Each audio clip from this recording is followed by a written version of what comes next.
விஜய் தன்னுடைய தேர்தல் பரப்புரையில திமுக ஆட்சியை பார்த்து, "இந்த தேர்தல் வாக்குறுதி நிறைவேத்திட்டீங்களா? அத நிறைவேத்திட்டீங்களா?" அப்படின்னு கேட்கிறாரு. தேர்தல்னு வரும்பொழுது ஒரு கட்சி இன்னொரு கட்சியை பார்த்து இந்த கேள்விய கேட்பது அப்படிங்கிறது சகஜம். இப்படிதான் தேர்தல் அப்படிங்கிறது நடக்கும். இதனுடைய நோக்கம் என்னன்னு பார்த்தீங்கன்னா, ஒரு கட்சி தான் ஆட்சி அதிகாரத்திற்கு வரணும் அப்படிங்கிற நோக்கத்துல தான் இந்த மாதிரி கேள்வி எல்லாம் கேட்பாங்க. ஆனால் விஜய் தன்னுடைய சுற்றுப்பயணத்துல 2 முக்கியமான விஷயத்த ரசிகர்கள்கிட்ட இருந்து மறைக்கிறாரு. அதிமுகவினுடைய தலைமை ஜெயலலிதா ஊழல் குற்றவாளி. அதற்காகவே தண்டிக்கப்பட்டவர். அப்படிங்கிறத பத்தியும், அதற்கு துணையாக இன்றைய அதிமுக தலைவர்கள் இருந்தாங்க அப்படிங்கிறத பத்தியும் பேசவே மறுக்கிறார்.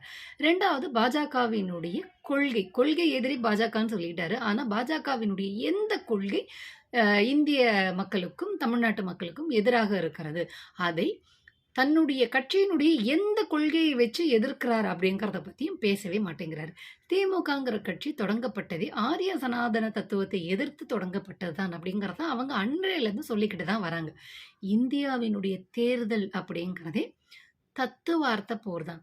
ஆரியம் வர்சஸ் திராவிடம். விஜய் தத்துவத்தை பற்றி பேச மறுக்கிறார். அதன் மூலியமாக பாஜகவை பாதுகாக்கிறார் அப்படிங்கிறது தான் இதுல இருந்து தெரிய வருது. விஜய் ஏன் தன்னுடைய தத்துவத்தை பத்தி பேசவே மாட்டேங்கிறாரு? பாஜகவினுடைய தத்துவத்த பத்தி பேசவே மாட்டேங்கிறாரு. நிர்வாக ரீதியான பிரச்சனைய பத்தி பேசுவது அப்படிங்கிறது, நானும் ஆட்சிக்கு வரணும் அப்படிங்கிறது தான். ஆனா இந்தியாவினுடைய தேர்தல் அப்படிங்கிறது தத்துவார்த்த போர். அதை பற்றி விஜய் பேசவே மாட்டேங்கிறாரு. தலைவன்னா தத்துவம்னு ஒண்ணு இருக்கணும் இல்லையா?